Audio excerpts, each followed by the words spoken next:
Hey folks, how's it going? We are here. We are here for our last formal live stream. Just by way of a reminder, we're going to have our live stream today, this thing we're doing right now. And then we're going to be meeting over Zoom for the rest of the semester. All of the details are in an email that I sent out last week, as well as in an announcement there in Canvas. So everything you need is right there. So now we get to talk about the final piece of this whole communications life cycle that we've been going over. It's kind of funny, today we're talking about message, content, and tone, and this is the last part of the communications life cycle we consider. But oftentimes, message and the content is like the first thing we think about without thinking about everything else. And so that's why we go over this the way we do. So to start off with, remember, we have a purpose. You have a purpose in your communication. I have a purpose today. My purpose is to make sure that you understand the final component of this communication life cycle and that you know how to apply it to your strategic communications plan and campaign that you have coming up. And so that is my purpose. And then we have the audience, the folks that you want to take the desired action. In my case, my audience is you, my Business 2200 business communication students and so forth. These are the only folks I'm interested. Well, anybody else who's watching this, you're welcome, totally welcome. But my audience are my students. These are the folks who I want to take the desired action. And so then that takes us to the channel. How are you going to communicate with this audience? How are you going to, connect with them? In my case, I connect with you guys through this live stream here, through online videos, through sample papers, through templates, through Canvas material, through email, and through Canvas announcements, things like that. These are the channels that make the most sense for you as Salt Lake Community College students, because these are the channels that you guys use all the time. So I am connecting with you where you use the channels. One of the things I struggle with, by the way, as a teacher, is that we as an institution, we ask you folks to come to our channels. Right? So come to Canvas announcements, come to our internal email, and so on and so forth. It would be better if we went to you, right? And if we use the channels that you use. So for example, you use Instagram, but we don't use Instagram. You use TikTok, but we don't use TikTok. Now you use YouTube, which is why I do this. This is my attempt to go to where my students are.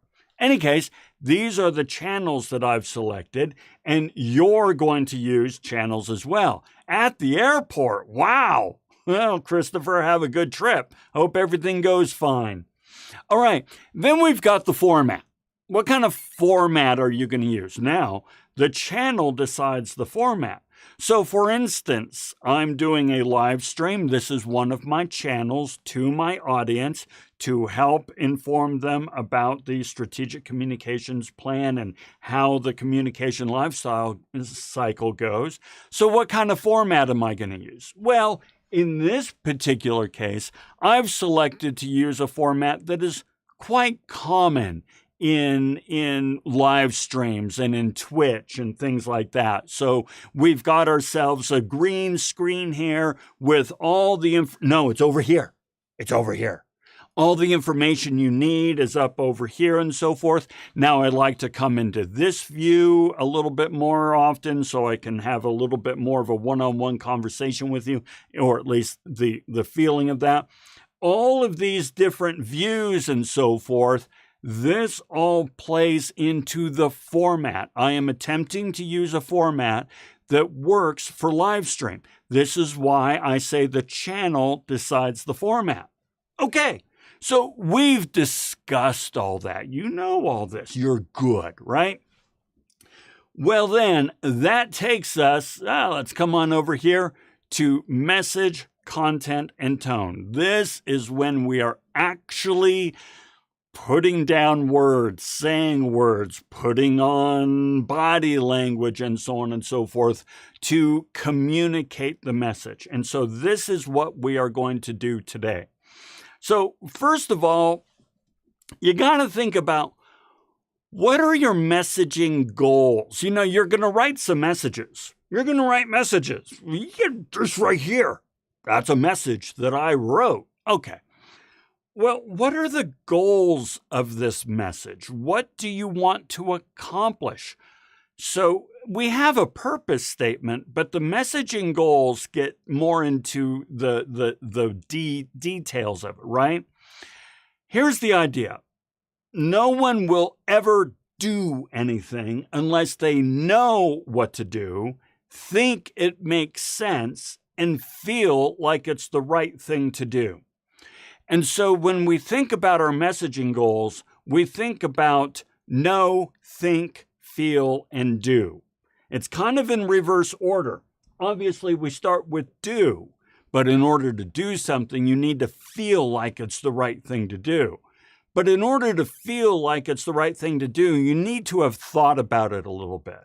But in order to think about it, you need to actually know the information, right? Okay, so let's play with this a little bit. So on the know side, what does your audience need to know and understand in order to take the desired action? Okay, so let's use you guys for a moment, right? I want you to do a strategic communications campaign. That's what I want you to do. I need you to do the strategic communications campaign. So what do you need to know?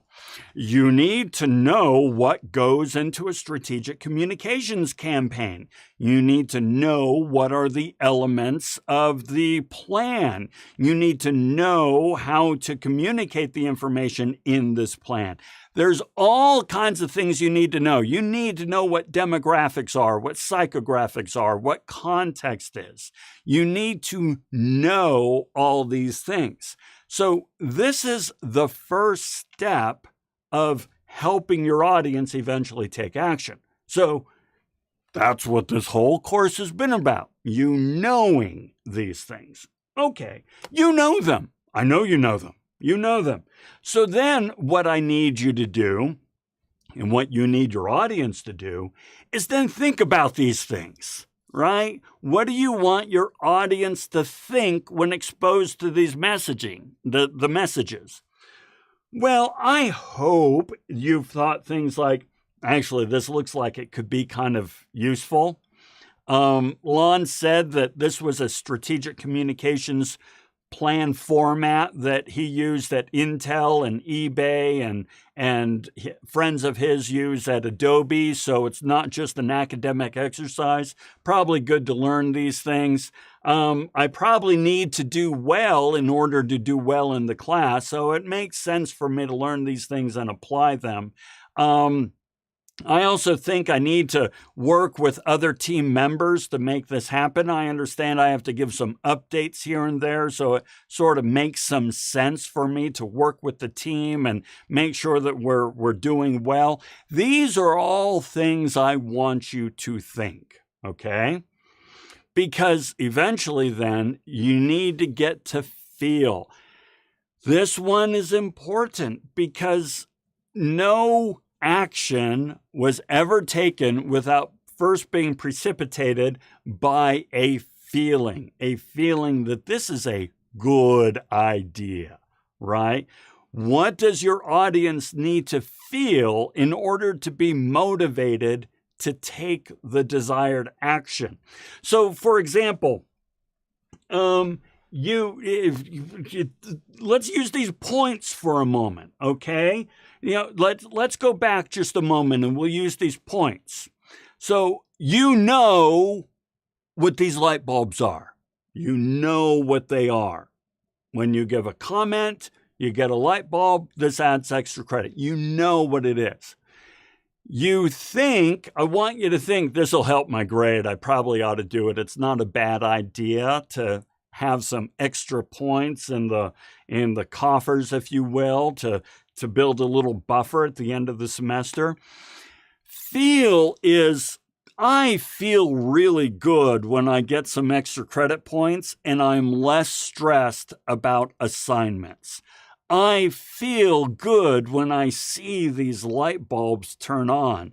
I feel good when Lon gets all jazzed up because of the conversations that we're having. I feel like I'm engaged with the class more than I would be otherwise because of these light bulbs. You see what I mean? These are things that I want you to feel. Because if you feel those things, you're going to do it, right? You're going here. So, for example, Brittany, not going to lie, but it took me half a semester in the last class to realize what these bulbs were because I missed the first 7 minutes of the live stream. And that's actually on me. I should I should definitely reiterate what the light bulbs are. Remember, in our last live stream, I said frequency is key, and I neglected to, use the frequency part. So good point, right? So Christopher says, makes a lot of different, that's a lot of different feelings. Well, your feelings are what drive our behavior. So we aim to find more than one feeling in our audience to stay motivated. Yes. So Christopher, absolutely. You want to find lots of feelings. Some people are driven by one feeling. Okay, fine. But most of us, let's come back up here to, let's come back up here to feelings for a moment. Most of us are driven by a myriad of feelings, right? So, for example, you're in school right now. Why are you in school? What are the feelings that led to this? Well, a strong feeling was, I really want to have more financial opportunities in my life. But there was also feelings of, well, and I'm just making this stuff up, but it may resonate with some of you. Some of you, let's come back over here. Some of you may have been thinking, well, my friends are in school and I don't want to feel like I'm outside of what's happening in school and so forth. Or maybe your feeling was, my parents really want me to go to school and I want to feel like I am pleasing my parents. It's not what we always want to do, but I really want to make sure I do that right. Or another feeling could be, I don't know what to do with my life right now, and so I might as well do some school to kind of try to find things and so forth. We are driven by all kinds of different feelings. And so, when you do your strategic communications campaign, as well the first draft of the messaging goals and so forth, Christopher, you're going to list 4 or 5 feelings that you want your audience to feel. Okay, great question. Okay. All right, okay. And then the do. You really want to make sure that you clearly state what do you want them to do, okay? So in the case of the communications plan, what do I want you to do? I want you to follow the template that I provided. I want you to write out your know, think, feel, and do using the instructions that I've given. I want you to think about these things. I want you to apply them. I want you to do it on time. I want you to do it as a team. These are things I want you to do. I would put this in the list. In the case of the light bulbs, what do I want you to do? I want you to participate in the chat. I want you to chat back and forth with each other and say, I agree, or give more information and things like that. I want you to send me an email at the end and say, yeah, I did it. I want you to continue coming to these live streams because you know that there's engagement points and so forth that can be had. These are things I would list under the do because these are the things I want you to do. So as I say, we're getting into the details and we're really parsing out every single aspect of it. We're getting into the details and thinking about it from all different angles. By the way, Joseph says here, the job market is crazy and I want more stability. Yeah, that's a great feel aspect of it, right? So yes, boom. Okay, very good. And we'll just go ahead and do this now. Which one do we want today? We're going to go ahead and do him. Okay. That's from Forbidden Planet. Forbidden Planet is a movie great old 1950s classic science fiction that was really the inspiration between Lost in Space and Star Trek. When you watch it, you see a lot of Star Trek in it and so forth. Starring Leslie Nielsen. Leslie Nielsen wasn't always a comedic actor. He was drama for a long time. This one has him in it. We don't care, Lon. That's all right. I like sharing it. Okay. So you've got your messaging goals. Okay. So, by the way, real quick, Anthony says, past teacher would tell us to ask ourselves, what do I want my listeners to think, feel, and do of what I say? Yes, exactly. Think, feel, and do is kind of the go-to. I added know because there are certain things you need to know in order to think about it, feel about it, and do about it. So yes, Anthony, absolutely correct. Your past teacher was on the nose, and it keys me up that you remember stuff like that. That's cool. Okay, so you've got your messaging goals. All right, so now comes the artistry. What are the key messages that you're going to communicate in order to bring about these goals? Okay. Now, something about here it says, I'll read this and then we'll get into the fun stuff. The main reoccurring messages you state and reiterate to help the audience through the messaging goals: know, think, feel, and do. Okay, so there's really kind of two ways of looking at this. You want to look at it both ways, okay? Two ways. One is, what are the actual words you are going to use over and over and over and over, okay? So, for example, you have heard me say ad nauseum, purpose decides your audience, decides your channels, decides your format, decides your content, tone, and messaging, right? These are key messages that I have reiterated over and over and over. So these are things that I explicitly state. But then there will be key messages that you don't explicitly state, but are inferred, that you kind of have in the back of your mind and kind of color everything you do. So, for example, a key message I might use for this class that's just inferred in the back of my mind is, this class is innovative, dynamic, engaging, and fun. Now, I have never told you explicitly, this class is innovative, engaging, and fun. I haven't said that overtly, but it colors everything I do. It colors everything I talk about. And it colors all the different tools I use and my format and so on and so forth. So this is what I would consider a key message that informs implicitly the messages that I deliver out to you. Brittany says, I was taught my whole life that I didn't need a college degree because I was going to get married and be a wife and a mother. But the moment I figured out I was LGBTQ, I signed up for Slick. Actually, even LGBTQ, you can be a wife and a mother. All right. But yeah, and incidentally, and this is going to be Lon getting on his high horse for a moment. Everybody needs a skill. That doesn't mean a college degree. Remember, you don't need a college degree to be successful. You need a marketable skill.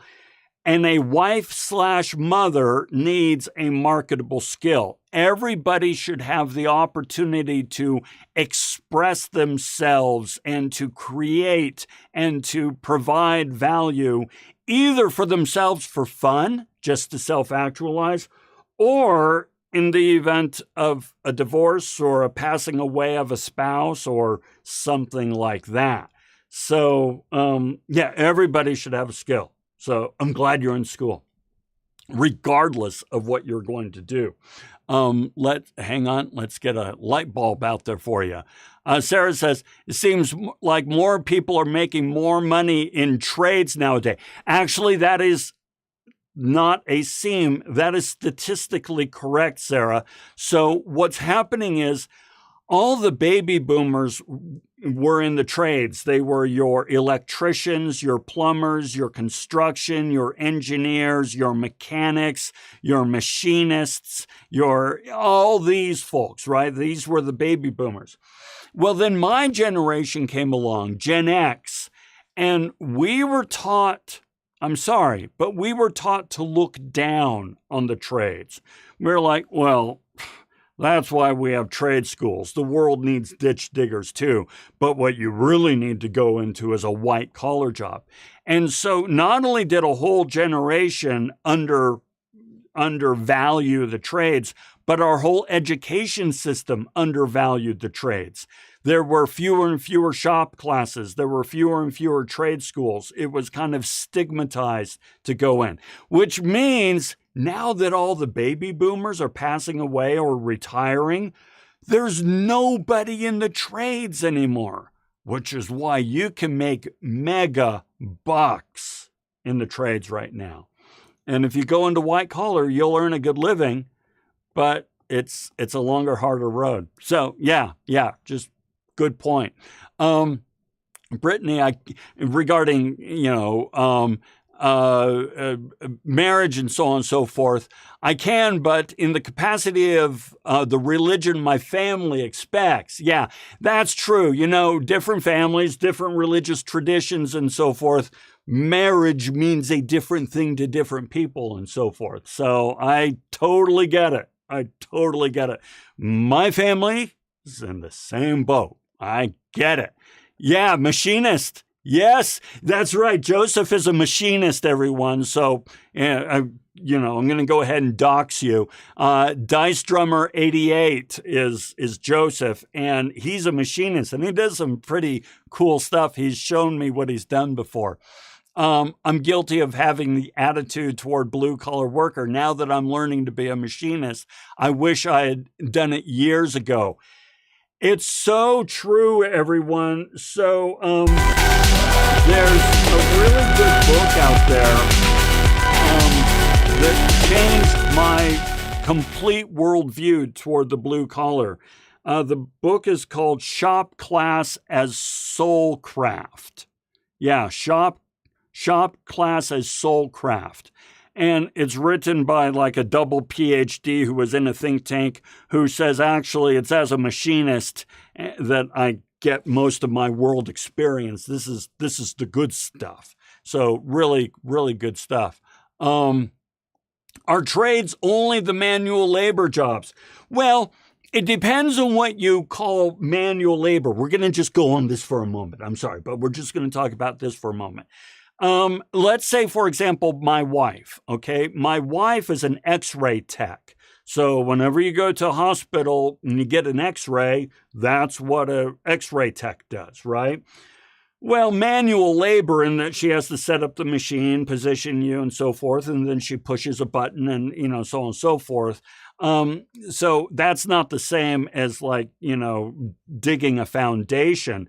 But X-ray techs with just 2 years of college and then some training and so on and so forth make really good money. So, no, it's not always the hard manual labor and so forth. But it's the hands-on stuff, by and large, the trades. Okay, let's keep going on. So then we have the actual content. I didn't fill out this slide. I ran out of time. That's all right. I get to talk with you. Now, the content is everything, right? So text is content. And yet there's a little bit of text on here, right? Now, graphics are content. There's no graphics on this slide, but I'm content, okay? Video is content. Audio is content. So when I do all the, weird stuff and so forth, I was looking for a weird thing to do, but, I don't have any weird things. This is all content. My dress, the way I'm dressed, is content. Anything that exposes the audience to the message is content. Okay. Steffi says, I see many more women in the trades nowadays, especially landscaping. I didn't know that. I didn't know there were more in landscaping. I do a lot of landscaping in my yard. I'm actually making a video about it right now, and I'm going to do a lot more. So I didn't know there were more women in landscaping than before. That's cool. It makes good sense. It takes both. Landscaping is cool because it kind of takes, any of the trades are cool in this regard because it takes both intellectual understanding and expertise as well as an artistic eye. My wife is a great example of that because she's like uber smart and technical and detail oriented and gets the machine and gets how it works. But she's also an artiste. And when she takes an X-ray, in her mind, she's taking a photograph, and it's just taking a photograph in a different way. And she wants it to be an aesthetically pleasing piece of art. So I could see landscapers being similar to that. Yeah, right, Brittany? I totally agree. Totally agree.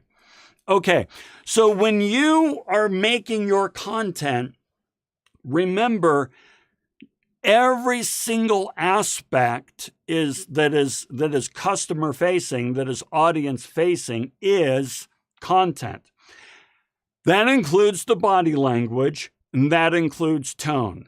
So let's talk about body language for a moment. Now, we're not going to do that. I thought I took that one out. Body language and tone. Hugely important, not always considered and well understood. I really like the term RBF, right? My daughter has RBF, and it's not her fault. It's just, body language and facial expressions and so forth communicate a ton. So 7% of the message pertaining to feelings and attitudes are in the words that we speak. So the words that we choose, only 7% of the emotion is conveyed in the words we choose. 38 pertaining to feelings and attitudes are paralinguistic, the way we say it, versus 55% pertaining to the feelings and attitudes are facial expressions. Now, this is why I can say to a dog, and it'll go, "Who's a stupid little dog? Who's a stupid little dog?" And the dog will just lose his mind or her mind, right? Because my facial expression and my tone and my body language say this is an exciting moment. They don't care about the use of the words. Whereas if I say, I think you guys are doing so awesome. You're going to be like, this is weird. What? I think you guys are doing so awesome has meaning. But when I say,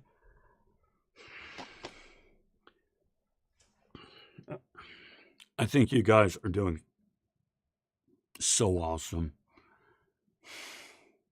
you're like, this is a mixed message. This is a mixed message, and it throws you off, okay? So the point of all of this is that when it comes to inspiring action from our audience, there's a lot that goes into facial expression, body language, and tonality. You can't underestimate that. Let's see. Christopher likes it. Zara, I have resting RBF syndrome as well. Yes, totally get it. I have a hard time with reading subtle body language, but I can read feelings and emotions better, right? Yes, exactly. Easier that way. So one thing that I thought was really interesting, and I already kind of knew this, but it was just validating to hear an expert say it. There's a presenter I really like. He's on YouTube now. He used to be in a show called Mythbusters. Adam Savage. Maybe you guys know Mythbusters. Maybe. And Adam Savage is now on YouTube, and I watch him all the time. He's great. And one of the things he explained is that when it comes to a camera, you need to amp up your body language and amp up your tone and amp up your body language by like 10%, because if I'm just talking to you face to face, I can just have a conversation like this and it would be fine. If you're just sitting in a chair across from me, this would work just fine. You'd be no problem. But here in this video, you'd be like, I'm not following you at all. I am going to fall asleep. So video requires you to dial it up to 11 a little bit, okay? Christopher says, I like the serious tone, makes you very sincere. Yeah, okay. Okay, that is a very fair point. And so now I'm sincere right now, Christopher, but your point is well taken. It depends on, we have multiple levels of sincerity, right? I hope right now I am communicating that I love my job and love what I do. That's sincere. I wouldn't be doing all this crap if I didn't love it. On the other hand, the down-to-earth, regular tone in the right place at the right time can really serve a purpose, bring more authenticity. So that's a tremendous point, tremendous point. Your serious tone makes you feel like you're about to deliver bad news. Yeah, that was kind of the attempted attempt, right? Yeah, exactly. This is why finding the right feeling with your audience is so hard, so correct, right? So many tones can bring so many different messages.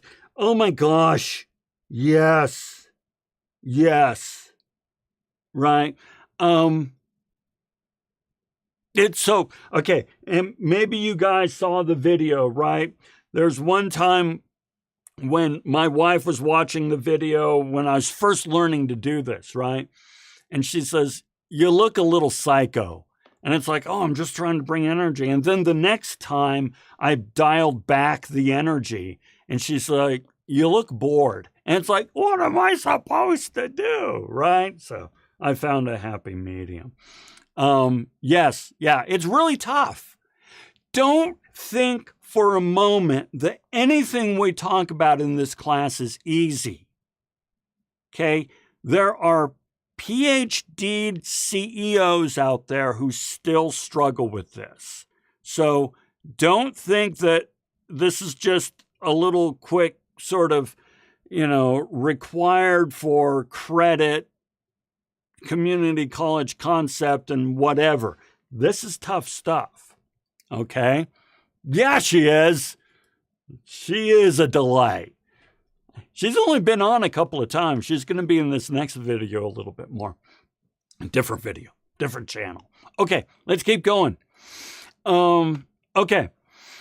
Body language. These are just some quick examples that were pulled from Amy Cuddy's work over at Harvard University, talking about high power poses versus low power poses.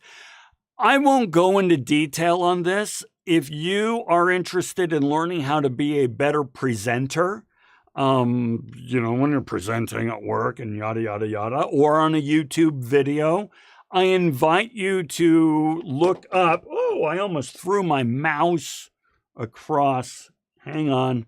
Threw my mouse across the, what am I in? I'm in a room. I almost threw it across the room. Google Amy Cuddy, Harvard University, high power, low power, and very, very fascinating study. Basically saying that high power, communicates authority and confidence and strength, whereas low power diminishes you and diminishes your message. Remember, you're trying to persuade somebody to do something or to feel something or to believe something or adjust an attitude or so forth. If you come in feeling low power and diminished, you're not going to be successful in persuading the person to take action.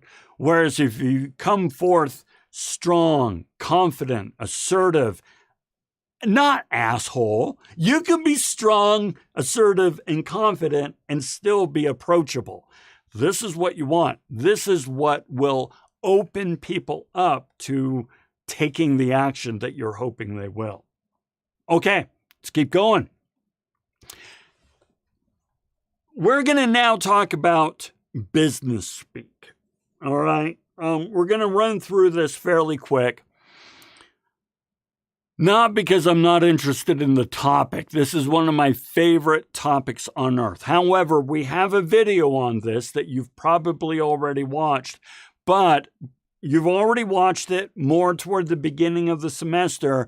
I want to reiterate some points here to make sure that now that you're creating content, you are creating the right kind of content. In the video, I have this fun little exercise. So I'll just go through it real quick. Again, you've probably seen this, but I think it's worth reiterating. Mein Name ist Lon Schiffbauer. Mein Haus ist in Sandy, Utah. Ich habe eine Frau at 5 Kinderen. I can't say it correctly. That's Dutch. But the funny thing is, you can kind of figure out what that says. It's pretty straightforward. My name is Lon Schiffbauer. My house is in Sandy, Utah. I have a wife and 5 children. And if you compare the two, well, son of a bitch, that's pretty darn close.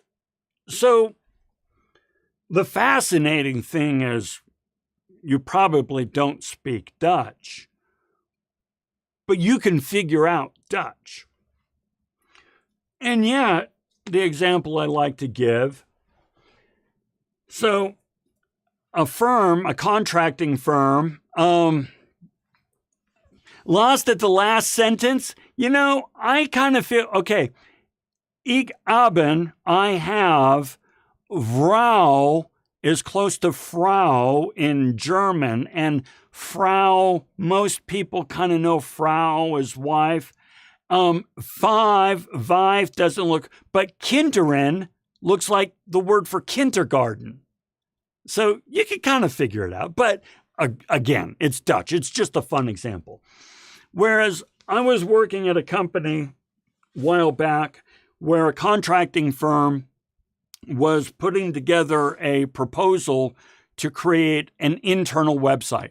Think Canvas, all right? They were basically putting together a proposal to build a Canvas-like product. And these were the project goals.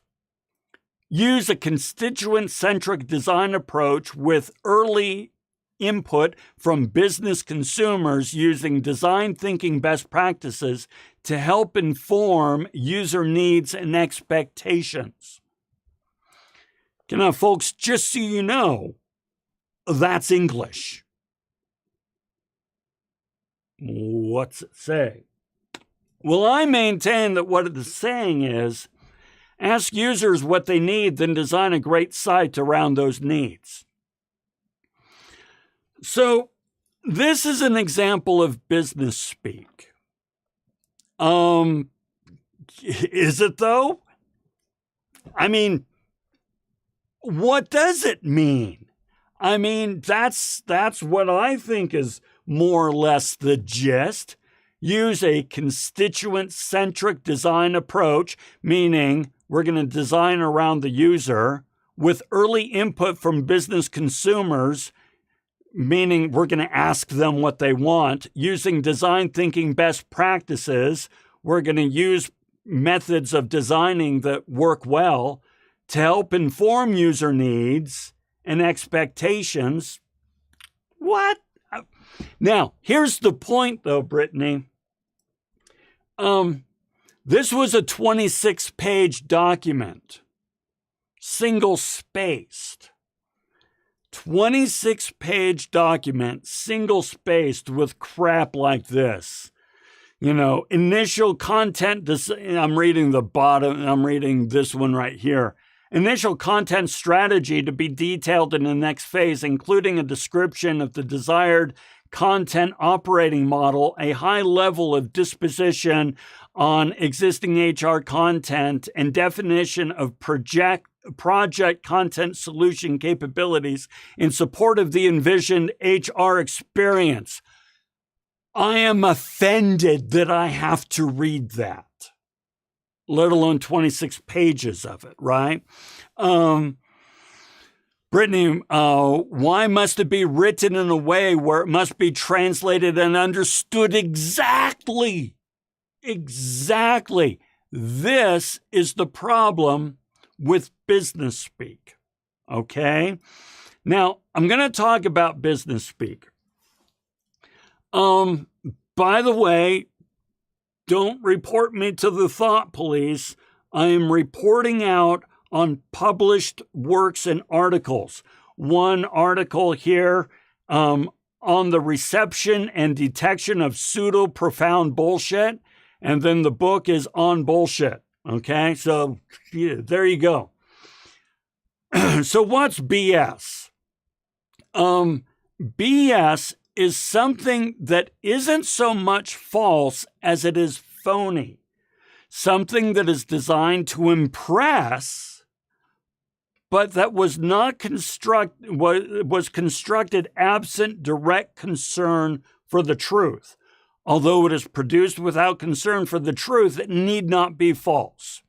Okay, so that means there's a lot of motives involved in this. Let's talk through these. Zara says, by the way, sometimes I'll use AI to dumb it down for me. That is a tremendous use of AI. That is a great use of AI. I encourage the use of AI for that purpose. That's a great one. Okay. Let's talk about this. I like this quote. Elaborate ritual and language designed to bamboozle and mystify and intimidate. Let's first talk about some of the good reasons we have business speak. But then I'm going to talk about the bad ones, the ones that I really disdain. First of all, business speak can help you be perceived as credible and intelligent and somebody who should be taken seriously. So when I speak with you, well, no, I try to intermix and so on and so forth. But I use the correct terms. I use demographics. I use psychographics. I use context. And I explain these terms. We talk through messaging goals and so forth. I am trying to express these ideas in a way that helps me come across as intelligent and credible and as somebody who hopefully you take somewhat seriously, okay? Brittany goes on to say, I'm not impressed by unreadable fancy documents. Yes, it's when it's written with clear prose that it really brings about the greatest effect. I totally agree. Totally agree. Next is jargon actually serves some purposes, okay? Jargon can help us practice economy of words, right? Here are some examples, but we'll use jargon with you guys. Is oh gosh, what's a jargon term at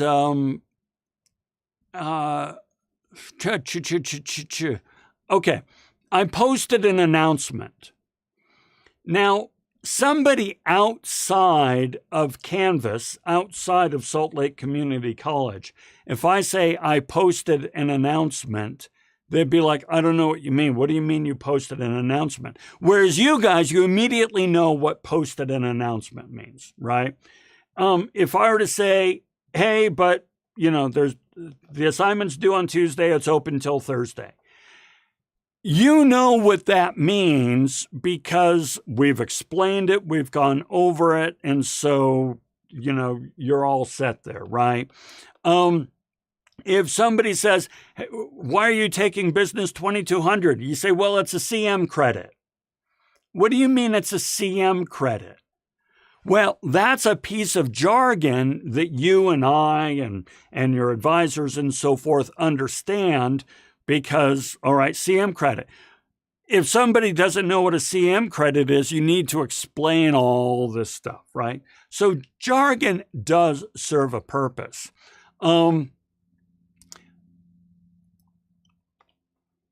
Oh, no, wrong button. Let's come back over here. Okay. It also establishes in-groups, right? By the way, Brittany says, to me, the overuse of big special words and a huge paragraph is a major sign of an amateur writer. The email was a clear sign to me of an inexperienced amateur writer. First of all, I totally agree with you. And we're going to go ahead and do this for you.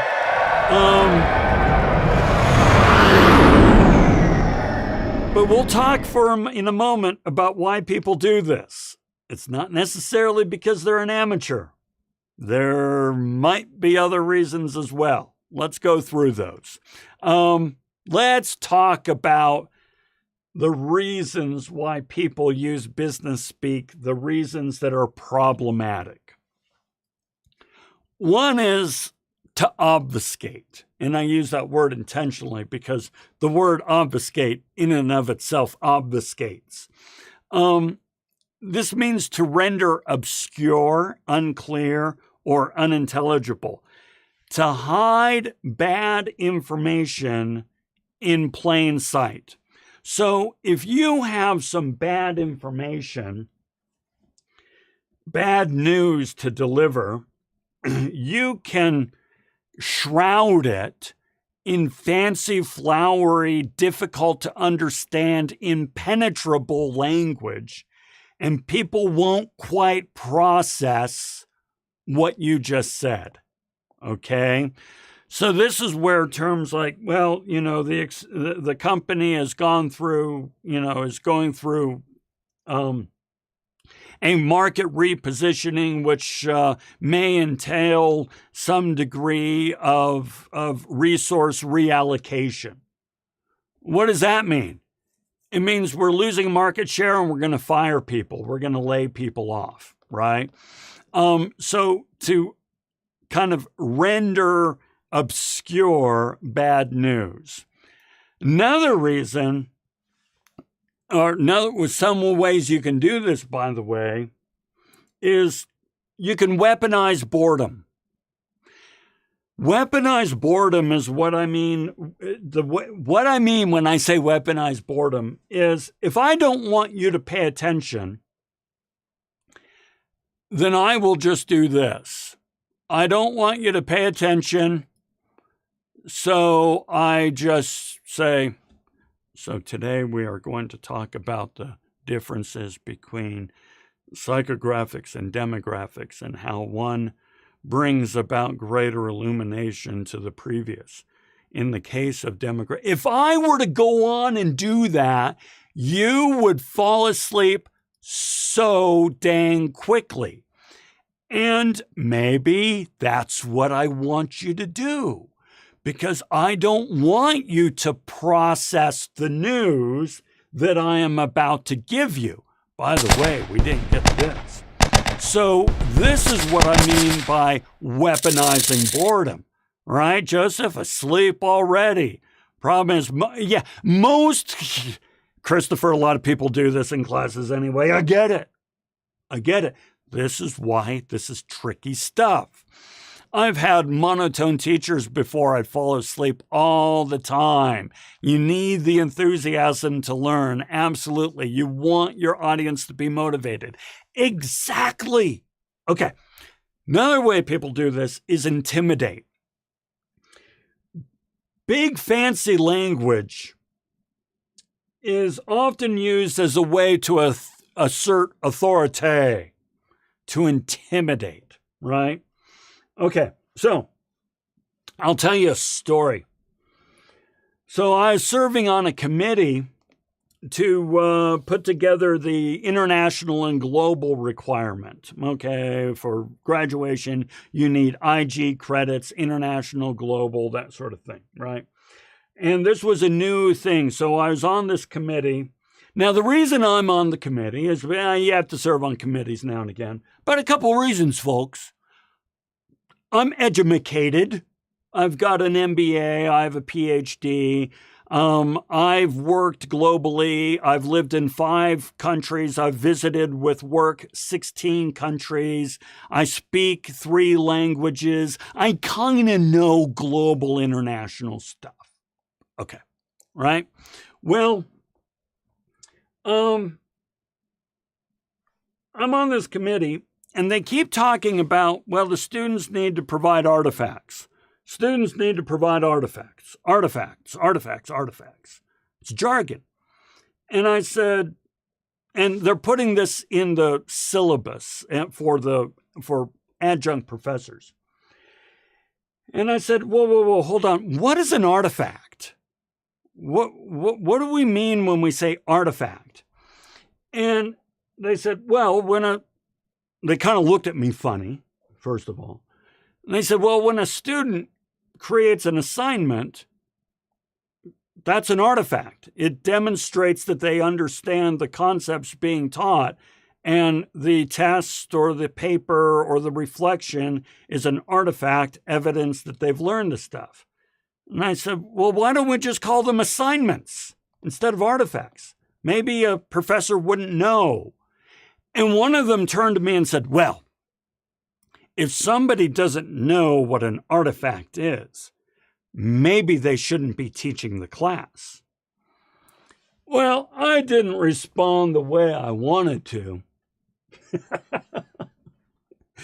But this is how we use language to make ourselves feel more important and to intimidate and so forth.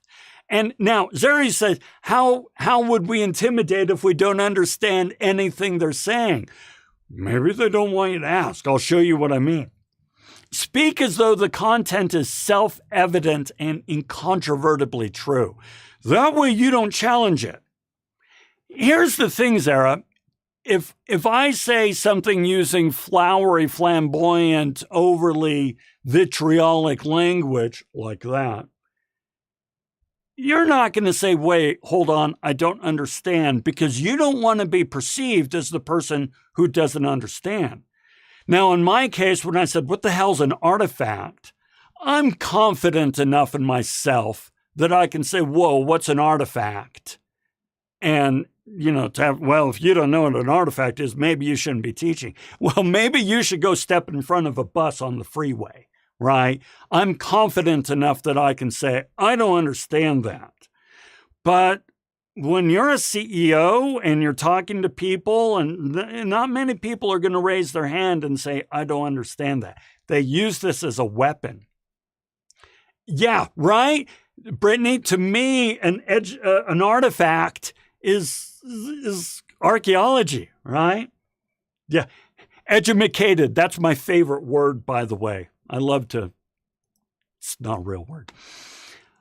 Create the perception of difficulty versus ease. Okay. Here's the thing. Remember that horribly written proposal for the website, 26 pages, single spaced, of impenetrable language that required translation? Why do they do that? They want you to think that what they're doing is so difficult, so complex, so in need of expensive expertise. They want to charge $1 million. I'm not making that number up. They want to charge $1 million to basically create a Canvas shell. Why should I pay $1 million for what is essentially a Canvas learning platform? Because it's so difficult. Didn't you see the 26-page single-spaced impenetrable proposal? Don't you understand that you don't understand how to do it? You need us. It's another reason we use this language, okay? So we don't want to do this, folks, and we're going to follow the rules that Brittany just has, and many of you others have been pointing out. Good business writing is compelling. It immediately tells the audience why they care, what's in it for them. You start out with the who, what, when, where, how, why. Give them the information they need so they know what to think. Think, feel, and do. Okay? Simple, clean, clear, direct. Don't try to use simple flower language in any way, right? Very simple flow. Don't try to spin anything. Spin is when you are trying to make bad news sound like good news, right? You don't want to spin anything. And use facts and data, credible, all the things that we went over when you did your email assignment, okay? Do these things and you're going to be very successful in communicating with your audience in your strategic communications campaign. Less is more. I really like that. Yes, less is more. I emphatically agree, Israel. So here's what we want to do. First of all, before you just take off and so forth, remember for the rest of the semester, we're going to be meeting over Zoom. But it is optional. Okay. Here's the idea.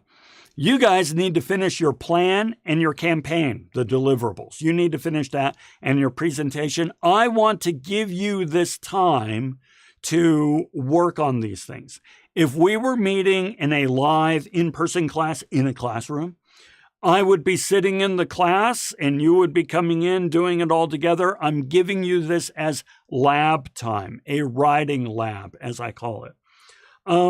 Since we're not in a formal classroom, I am going to be on Zoom.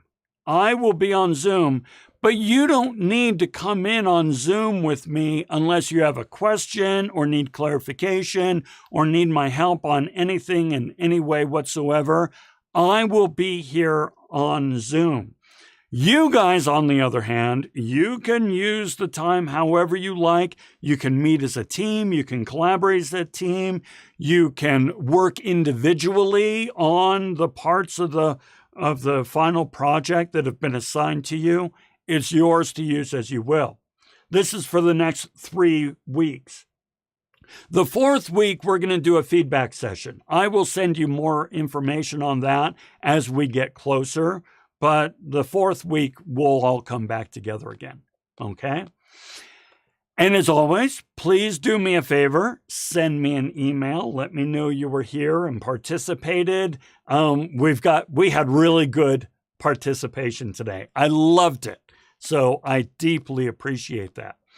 And as always, I'm going to stick around if you have any questions or comments, or anything at all. Otherwise, the rest of the time is yours to use on your plan. You have an assignment due tomorrow. You have like 2 assignments due tomorrow, an individual assignment and then a team assignment. Work on those, get them taken care of. I am giving you back the last 50 minutes, okay? Christopher, thank you very much. Good luck on your travels there.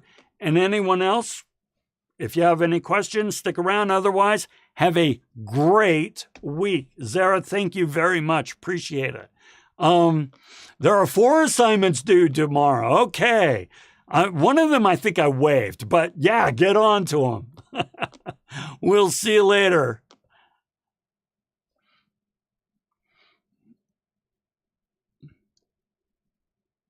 Thank you. I waived one of the progress reports, Steffi. So one of the progress reports is no longer there for you. So don't worry about that.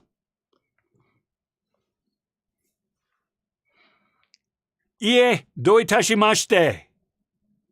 I don't know how to say you're welcome in German, and so I used Japanese. Or it could be Spanish, de nada.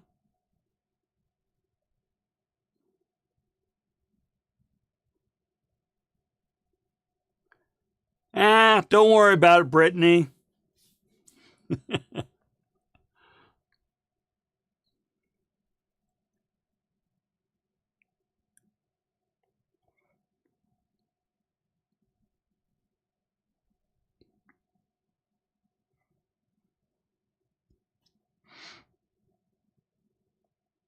We'll see you later.